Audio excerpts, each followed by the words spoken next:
tricked by his cunning, treated to his savagery. Annie, Linda, and Lori, fresh, pretty, ready to be taken. Stalked by a sadistic power who has returned to claim new victims on this, the most frightening night of the year. A novel by Curtis Richards based on a screenplay by John Carpenter and Deborah Hill. Halloween. Someone has removed Judy Myers' headstone from the graveyard. Someone has left a freshly killed dog in the old Myers house. Someone has broken into a store and stolen a Halloween mask and several long knives. Someone has returned to Haddonfield after 15 bitter years of exile, and someone who will strike again, and again, and again. Prologue. The horror started on the eve of Samhain in a foggy vale in Northern Ireland at the dawn of the Celtic race. And once started, it trod the earth forevermore, wreaking its savagery suddenly, swiftly, and with incredible ferocity. Then its lust sated, it shrank back into the mists of time for a year, a decade, a generation perhaps. But it slept only and did not die, for it could not be killed. And on the eve before Samhain, it would stir, and if the lust were powerful enough, it would rise to fulfill the curse invoked so many Samhains before, and the people would bolt their doors. Scant good it did them, for the thing laughed at locks and bolts, and besides, there were the unwary, always the unwary. Samhain, the Druid festival of the dead. The summer had passed, and so too had the outburst of early fall warmth now known as Indian summer. The green had gone out of the land, the crops harvested, and the chill of winter had descended like an angel of death. People, fearing the sun might never again warm the land, held their festival to appease Makala, their deity. On hillsides and in caves and daub and wattled huts, great fires were lit to which the spirits of the departed were invited by their kinsmen to warm themselves, to be cheerful, before the snows blanketed the earth. Druid priests divined who would live and die in the coming year, who would marry, bear children, wax rich, enjoy good health, and they attempted to hold at bay, through sacrifices and other rites, the witches and goblins that ran amok at the time, stealing infants, destroying crops, killing farm animals, and sometimes worse. Daedra was the third and youngest daughter of the Druid king Gwynwill. Her hair was sandy brown with amber highlights, her eyes sea green, her complexion cream and wild rose. She was already taller than her older sisters, and her early development had been the cause of much concern in the tribal community. The other virgins tittered with envy. The married women voiced disapproval and counseled her mother to marry her off before the girl yielded to her budding impulses.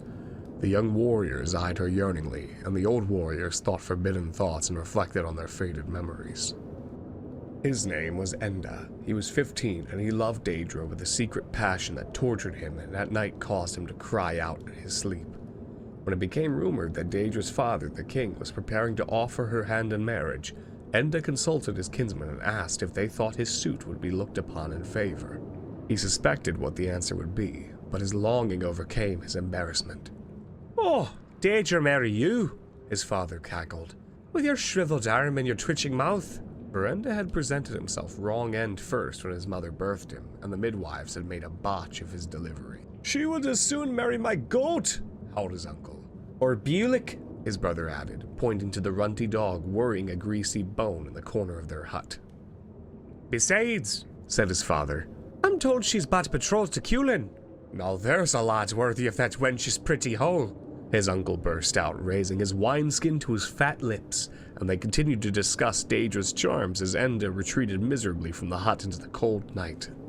The boy suffered tortures such as only the adolescent can. At length he determined on a plan. If he could somehow get directly to Daedra, he would convince her that though he was ill-favored physically, he was in every other respect a fitting candidate for her hand. This was easier said than done, however, because virgins were closely watched by their mothers or by truculent warrior brothers. Nevertheless, one day Enda seized an opportunity when Daedra went to fetch water from the stream at the foot of the hill. He followed her furtively, darting from tree to tree until he found her stooped over the stream, singing softly to herself as the water filled her clay pitchers. "Daedra," he called timidly. She turned and gasped, eyes round with fright. You! What do you want? Her body tensed and she seemed ready to bolt. I want to... Panic in her face alarmed him. He had expected to startle her, but had not imagined she would greet him with such revulsion. He stepped forward, hand extended pacifically, but she jumped back, misinterpreting the gesture. She stumbled, almost falling into the stream, and Enda moved swiftly to rescue her. No! She shrieked. Get away from me, monster! She found her feet and burst into a run, crying, Help! Help! He means to rape me! Enda's body had been deformed at birth, but not until that moment had his soul been deformed. And now it was Samhain, and Enda, humiliated beyond reason, stood on the perimeter of the celebrants dancing and chanting around the bonfire. In his left hand he held a fat wineskin, from which he drank often. In his right hand he held a foot-long butcher blade, which he used to cut the throat of pigs and chickens. His eyes were fixed bitterly on the figures of Daedra and Culin, whirling exuberantly around the fire to the immense approval of the tribe, for their betrothal had been announced to the joy and relief of all.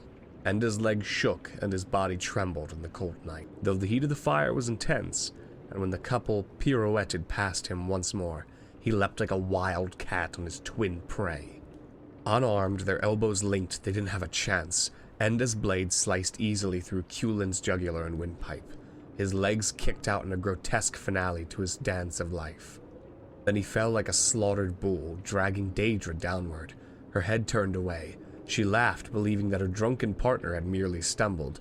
Enda's blade caught her with the laughter on her face, the same laughter that had mocked him after she had run safely into the arms of her tribesmen the day he had approached her at the stream.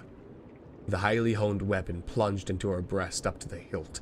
In the clamor, no one heard the explosion of wind from her lungs, the gurgle of blood, the whimper, or saw the look of dreadful recognition as the light faded from her eyes. Except for Enda. The thrill of revenge was the last emotion Enda knew. For a moment later, he was literally torn apart by the enraged tribe. Only his head and his heart were preserved, gathered up after the frenzy had subsided, at the request of the grieving king. After Daedra and Culin were buried on the hallowed ground the following day, Enda's head and heart were carried to the summit of the Hill of Fiends, where cowards and other outcasts were left to rot unblessed. The king asked his shaman to pronounce a special curse over the remains of this vile murderer. Thy soul shall roam the earth till the end of time, reliving thy foul deed and thy foul punishment. And may the god Mokala visit every affliction upon thy spirit forevermore. The sky darkened and lightning flashed. The day suddenly grew black and cold, and out of nowhere gusts of snow lashed the tribal party. In the history of the tribe, it had never snowed so early in the year. Satisfied that Mokala had heard his prayer, the shaman summoned his people to turn their backs on Enda and return to their bereft village. The celebration of Samhain's Eve was transmuted over the centuries. The invading Romans carried the tradition back from the English Isles with them in the form of the harvest festival of Pomona, and the early Christians deemed their celebration Hallowmas. The popes of the Middle Ages consecrated November 1st as All Saints' Day, and All Hallow even slurred into Halloween as the holiday was transmuted over the next millennium.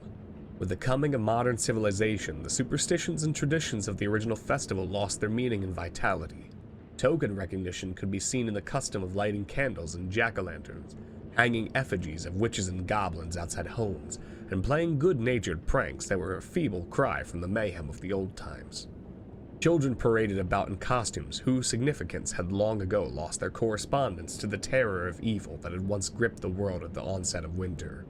Halloween, like many of the holidays, had become an empty shame.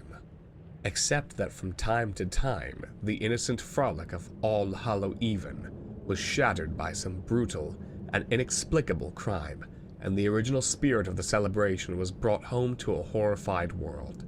Then the people would bolt their doors. Scant good it did them. And besides, there were always the unwary.